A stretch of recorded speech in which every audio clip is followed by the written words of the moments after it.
Mexico স্পষ্ট জানিয়েছে যুক্তরাষ্ট্রের সেনা তাদের ভূখণ্ডে প্রবেশ করবে না। প্রেসিডেন্ট ক্লডিয়া শেইনবাম শুক্রবার বলেন, আমরা সহযোগিতা করি, কিন্তু কোনো ধরনের আক্রমণ বা সেনা অভিযান একেবারেই হবে না। নিউ ইয়র্ক টাইমসের খবরে বলা হয়েছে, প্রেসিডেন্ট ডোনাল্ড ট্রাম্প গোপনে একটি নির্দেশনা স্বাক্ষর করেছেন, যা বিদেশি মাটিতে মাদক চক্রের বিরুদ্ধে সামরিক অভিযান চালানোর অনুমতি দেয়।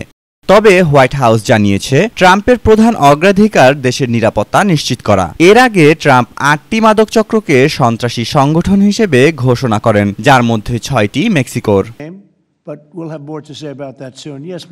মেক্সিকো বলেছে এই পদক্ষেপ তাদের সার্বভৌমত্বের কোনো ক্ষতি করবে না। মেহেদী মাসুদ, জনকণ্ঠ।